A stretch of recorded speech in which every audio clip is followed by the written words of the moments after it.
જય વિદ્યાર્થી મિત્રો તો કે ચાલો હવે આપણે સ્વાધ્યાય 13.2 ની અંદર સોરી 13.3 ની અંદર દાખલા નંબર 2 ની શરૂઆત કરી। દાખલા નંબર 2 જે છે વિદ્યાર્થી મિત્રો મોસ્ટ આઈએમપી દાખલો છે। બોર્ડની પરીક્ષામાં જે છે મોટા ભાગે 4 માર્કમાં દેખાય આવે છે આ દાખલો। ચાલો હવે એની આપણે ગણતરી કરી તો કે દાખલાની અંદર રકમમાં જોવા જઈએ તો કે આપણે મધ્યસ્થ આપી દીધો છે 28.5 એટલે કે આપણે જે મધ્યસ્થ કહે છે m ની કિંમત આપણે આપી દીધી। સો m સિવાય આપણે શું ગોતવાનું કીધું તો કે હોય તો x અને y ના મૂલ્ય શોધો। એટલે કે x અને y ક્યાં છે તો કે આપણે આવૃત્તિ જે આપી છે એમાં ખૂટતી આવૃત્તિ તરીકે x અને y જે આપ્યા છે એનું મૂલ્ય આપણે ગોતવાનું છે। ચાલો હવે આપણે એની શરૂઆત કરી દઈએ। દાખલો એક પ્રકાર હાવ સરળ છે। જો તમે વિદ્યાર્થી મિત્રો દાખલાને ધ્યાનથી અને 2 થી 3 વખત વ્યવસ્થિત જો ગણતરી કરી નાખશો તો તમારા 4 માર્ક અહીંથી પાકા થઈ જશે। ચાલો હવે એની ગણતરી શરૂઆત કરી દઈએ। તો કે વિદ્યાર્થી મિત્રો તમે જોવા જાવ તો કે આપણે વર્ગ અને આવૃત્તિ આપી દીધી। સાથોસાથ જે છે આવૃત્તિનો સરવાળો જે છે આપણે n બરાબર 60 આપી દીધો। n બરાબર સરવાળો કેટલો આપી દીધો છે 60 એટલે કે આ બધી સંખ્યાઓનો તમે સરવાળો કરો તો એ 60 થાય। કઈ રીતે તો કે x અને y ના મૂલ્ય પણ એવા હશે કે બધી સંખ્યાની અંદર ઉમેરો કરો તો જવાબ આપણો ટોટલ 60 થશે।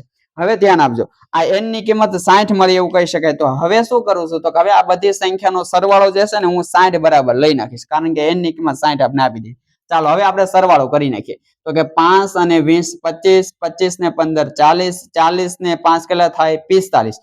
તો કે વિદ્યાર્થી મિત્રો સંખ્યાનો સરવાળો કર્યો તો 45 મળ્યો। હવે સંખ્યા સિવાયના જે એકમો છે એનો પણ સરવાળો કરવો પડે તો કે x આપણે વત્તા કરી દઈએ તો કે વત્તા x સાથોસાથ હજી આપણે સરવાળામાં કોણ આવશે તો કે વત્તા y। આ ધ્યાન રાખજો વિદ્યાર્થી મિત્રો થોડું ઘણું બોક્સ તમારી રીતે વ્યવસ્થિત તમારે કરવું એટલે મારી જેમ તમારે અટપટું ન પડે। ચાલો તો કે અહીંયા જે છે આપણે સરવાળો મળ્યો છે ને એ સરવાળો ટોટલ થતો હશે 60 અને 60 એટલે આપણે સરવાળો n બરાબર પણ કહી શકીએ ખરી એટલે n ની કિંમત 60 છે એવું આપણે ધ્યાને લેવું પડશે। સાથોસાથ હવે આપણે સંચય આવૃત્તિ cf ને સંચય આવૃત્તિ એવું કહી શકાય ખરી એટલે તમે સંચય આવૃત્તિ લખશો તો ચાલશે અથવા cf લખશો તો પણ ચાલશે। ચાલો હવે આપણે cf મેળવી નાખીએ તો કઈ રીતે મળશે તો કે આપણે પહેલી આવૃત્તિ આપી હોય એમને આમ લઈ નાખશું। હવે ઉમેરો કરતા જઈએ ક્રમિક સંખ્યાનો સરવાળો તો કે x નો ઉમેરો કરી તો શું લખાશે 5 + x કારણ કે ભળી ન શકે એટલા માટે અલગ વત્તા તરીકે રાખવા પડે। હવે 20 નો ઉમેરો કરી એટલે સંખ્યા ભેગી થઈ જાય તો કે 20 અને 5 થઈ જશે 25 તો કે 25 વત્તા વિદ્યાર્થી મિત્રો x। હવે 15 નો સરવાળો કરીએ અહીંયા તો 25 માં 15 ઉમેરો એટલે વિદ્યાર્થી મિત્રો થશે 40 તો કે 40 વત્તા x। હાલો y નો ઉમેરો કરવાનો છે તો કે y અને x બે એકમો અલગ અલગ છે abcd ના અક્ષર તો કે સરવાળો કઈ રીતે થશે તો કે 40 વત્તા x વત્તા y। આ બધાયને સરવાળો કરવા માટે સરવાળામાં ગોઠવવા પડે। ચાલો હવે સંખ્યાનો ઉમેરો કરીએ તો 5 નો ઉમેરો કરીએ તો 40 ને 5 થઈ જશે વિદ્યાર્થી મિત્રો 45 તો કે x વત્તા y। ચાલો હવે તમે શું હતો આ સરવાળો જે છે એટલે કે cf ની છેલ્લી કિંમત જે છે આપણે અહીંયા ટોટલ આવૃત્તિના સરવાળા જેટલી મળી એટલે આપણું જે છે સંચય આવૃત્તિ બરોબર છે એવું કહી શકાય ખરી। ચાલો હવે એક કામ કરી નાખું વિદ્યાર્થી મિત્રો ધ્યાન રાખજો હું પેલા જે છે ને આ સમીકરણ ધ્યાનમાં લઉં તો કે અહીંયા જે છે મને 60 બરાબર 45 વત્તા x વત્તા y આવું આપ્યું છે એને હું એક સમીકરણ પહેલું એવું દર્શાવી દઉં જેથી કરી હું ગણતરીની દ્રષ્ટિએ આગળ વધું તો મને જે x અથવા y ની માંથી જેની કિંમત મળે અહીં મૂકીશ તો બીજાની કિંમત પણ મને મળી શકે એટલા માટે આ કામનું સમીકરણ થઈ ગયું। સાથોસાથ આ 60 જે છે એ સરવાળો આપ્યો છે તો 60 સરવાળો કોનો કહેવાય n બરાબર સરવાળો લઈએ 60। સાથોસાથ તમે જોવા જાવ તો સૂત્રની અંદર શું આવશે તો કે આપણે n/2 આવશે તો જો તો n/2 એટલે કે n ની કિંમત કેટલી છે વિદ્યાર્થી મિત્રો 60 તો કે 60 ભાગ્યા હું 2 કરી નાખું 60 ભાગ્યા 2 એટલે વિદ્યાર્થી મિત્રો 60 ના અડધા કેટલા થશે 30। ચાલો હવે જે છે આપણે અહીંયા n/2 ની કિંમત પણ મળી ગઈ એવું કહી શકાય ખરી। ચાલો હવે શું કરશું તો કે આ વખતે આપણે n/2 ઉપરથી નહીં હાલી આ વખતે આપણે જે મધ્યસ્થ આપ્યો છે એના ઉપરથી હાલશું। તો જુઓ તો મધ્યસ્થ કેટલો આપ્યો છે વિદ્યાર્થી મિત્રો 28.5 તો આ મધ્યસ્થ જે છે ને આપણે એ વર્ગમાં જોવા જવાનું આ મધ્યસ્થ જે છે એ કયા વર્ગની વચ્ચે આવે જે વર્ગની વચ્ચે આવે એને તમે આખી લાઈન ને બોક્સ બનાવી નાખો એટલે આપણે બધા બાયોડેટા મળી જશે। ચાલો જોવો તો 28.5 કોની વચ્ચે આવે તો મને એવું લાગે છે 20 અને 30 ની વચ્ચે આવે છે। ચાલો 20 અને 30 ની વચ્ચે મધ્યસ્થ આપણો આવે તો એને આખી લાઈન ને બોક્સ બનાવી નાખો વિદ્યાર્થી મિત્રો। ચાલો હું આ બોક્સ બનાવી નાખું છું તમારે પણ બોક્સ બનાવી નાખવું જેથી કરીને દાખલાની અંદર બધા બાયોડેટા તમને મળી શકે ખરી। ચાલો બોક્સ બનાવી નાખો હવે સૂત્રની અંદર જેટલી માહિતીની જરૂરિયાત છે બધા બાયોડેટા અહીંથી આપણે મળી જશે ધ્યાન આપો।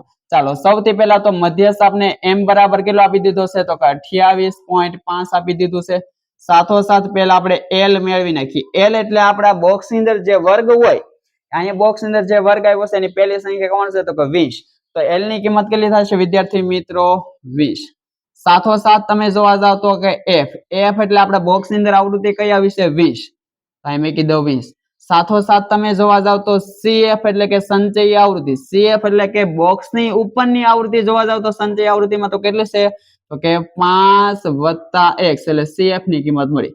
સાથોસાથ એચ એટલે વર્ગનો તફાવત કેટલો છે વિદ્યાર્થી મિત્રો તો કે 20 થી 30 એટલે 10 નો તફાવત છે. તો કે એચ ની કિંમત વિદ્યાર્થી મિત્રો 10. ચાલો સૂત્રની અંદર જેટલી કિંમતો જરૂરિયાત છે બધાય બાયોડેટા આપણે મેળવી નાખ્યા. હવે સૂત્ર મૂકીને આગળ ગણતરી કરીએ. તો કે ચાલો સૂત્ર શું છે આપણું મધ્યસ્થનું તો કે m બરાબર l વત્તા n/2 માઇનસ cf ભાગાકારમાં f ગુણ્યા h. આવું એનું સૂત્ર છે. ચાલો હવે કિંમતો મૂકી દઈએ. જુઓ તો m ની કિંમત કેટલી આપી દીધી છે આપને 28.5 બરાબર l ની કિંમત વિદ્યાર્થી મિત્રો તો કે 20 વત્તા n/2 ની કિંમત વિદ્યાર્થી મિત્રો જો n/2 ની કિંમત અહીંયા મેળવી છે કેટલી મળી છે આપણે 30. તો કે n/2 ની કિંમત મેળવી નાખું મેં કીધું હું ત્યાં 30 માઈનસ cf ની કિંમત કેટલી છે વિદ્યાર્થી મિત્રો જો તો 5 + x. હવે અહીંયા ધ્યાન રાખજો વિદ્યાર્થી મિત્રો જો હું અહીંયા ડાયરેક્ટ એમને મેં કીધું 5 + x જુઓ તો આ માઇનસ નિશાની ફક્ત 5 ને લાગુ પડી એવું કહી શકાય, પણ અહીંયા માઇનસ નિશાની આખા CF ને લાગેલી છે એટલા માટે હું CF ની કિંમત કૌંસમાં કીધું. આ ખાસ ધ્યાન રાખવાનું. ન્યાજ તે મોટા ભાગના વિદ્યાર્થીઓ ભૂલ કરે છે એટલે તમારે ધ્યાને રાખવાનું છે. ભાગાકારમાં f ની કિંમત કેટલી છે વિદ્યાર્થી મિત્રો f ની કિંમત 20 ગુણ્યા h ની કિંમત વિદ્યાર્થી મિત્રો 10. ચાલો હવે જે છે આપણે અહીંનું કામ કરીએ તો કે આ 0 0 વિદ્યાર્થી મિત્રો કેન્સલ. ચાલો હવે શું કરશું તો અહીંના 20 ફેરવી નાખું. 20 વત્તા છે આ બાજુ આવશે તો માઇનસ તો કે 28.5 માઇનસ 20 બરાબર અહીંયા જુઓ તો 30 m ના m. આ માઇનસ નિશાની અહીંયા અંદર લાગુ પડશે કૌંસમાં તો કે 5 ને માઇનસ નિશાની આપો તો 5 કેવા થઈ જશે માઇનસ. સાથોસાથ x પણ વત્તા છે આ માઇનસ નિશાની એને આપી દઉં તો x પણ કેવા થઈ જશે માઇનસ અને ભાગાકારમાં વિદ્યાર્થી મિત્રો 2. ચાલો હવે ધ્યાન આપજો અહીંયા બાદબાકી કરીએ તો કે 28.5 માંથી 20 જાય 28.5 માંથી 20 જાય તો વિદ્યાર્થી મિત્રો 8.5 ધ્યાન રાખજો બરાબર. અહીંયા 30 માંથી 5 જાય 30 માંથી 5 જાય તો વિદ્યાર્થી મિત્રો 25 અને પાછળના x માઇનસ ના માઇનસ ભાગાકારમાં 2 ધ્યાન આપજો.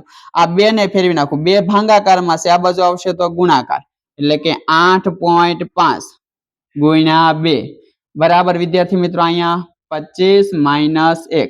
ચાલો ગુણાકાર કરીએ તો કે 8.5 ગુણ્યા 8.5 ગુણ્યા 2 એટલે હું 8.5 એવું કહી શકું ખરી. હાલો આપણે 8.5 ગુણ્યા 2 તો 8.5 ના ડબલ ડાયરેક્ટ કેટલા થશે વિદ્યાર્થી મિત્રો તો કે 8.5 ના ડબલ વિદ્યાર્થી મિત્રો 17. 8 ના ડબલ વિદ્યાર્થી મિત્રો 8 દુ 16 આ અડધાના ડબલ એટલે 1 થાય એટલે આ 16 ને આ 1 એટલે કેટલા થાય 17 તો આ બે નો ગુણાકાર 17 બરાબર. જો તો વિદ્યાર્થી મિત્રો અહીંયા 25 માઇનસ x.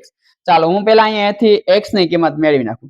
જુઓ x ની કિંમત મેળવશું x કેવા છે માઇનસ એને આ બાજુ ફેરવું તો x કેવા થઈ જશે વિદ્યાર્થી મિત્રો પ્લસ.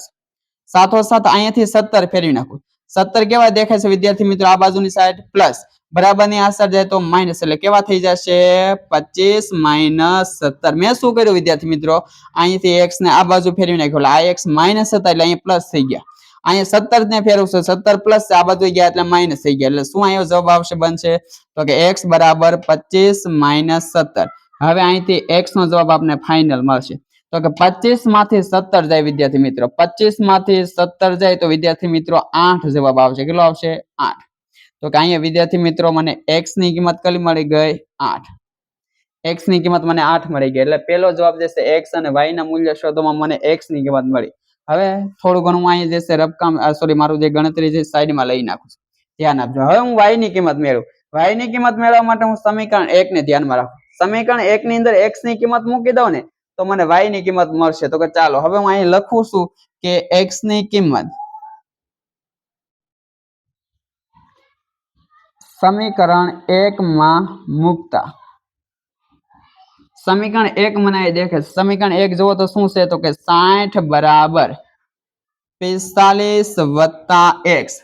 સમીકરણ 1 45 વત્તા x. x ની જગ્યાએ કેટલા મૂકવાના છે મારે 8. તો x ની જગ્યાએ હું મૂકી દઉં 8 વત્તા કોણ રહેશે ત્યાં y. તો કે વત્તા y m ના m. ચાલો ધ્યાન આપજો. અહીંયા 60 m ના m બરાબર. પહેલા હું સંખ્યાનો સરવાળો કરી નાખું. તો 45 માં 8 નો ઉમેરો કરું. 45 માં 8 નો ઉમેરો કરી વિદ્યાર્થી મિત્રો તો કે 53 વત્તા અહીંયા જે છે y. ચાલો y ની કિંમત મારે મેળવવી છે. y ની કિંમત મેળવે છે તો 53 ફેરવું. 53 વત્તા છે બરાબર ની અસર આવશે તો માઇનસ. તો કે 60 માઇનસ 53 બરાબર y m ના m. ચાલો 60 માંથી 53 જાય તો વિદ્યાર્થી મિત્રો 7. તો કે અહીંયા આગળ આપણે y ની કિંમત પણ કેટલી મળી ગઈ 7.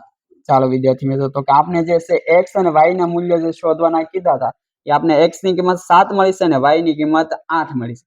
ખાસ ધ્યાન રાખજો વિદ્યાર્થી મિત્રો, મોસ્ટ આઈએમપી દાખલો છે. 4 માર્ક રોકડિયા મળવા પાત્ર છે. તમારે આ દાખલાની અંદર જે છે ગણતરી વધારે વખત જે છે કરવી પડશે. ચાલો વિદ્યાર્થી મિત્રો દાખલો આપણો અહીંયા કમ્પ્લીટ થાય છે. આની પછીના દાખલાની અંદર આપણે મળીએ.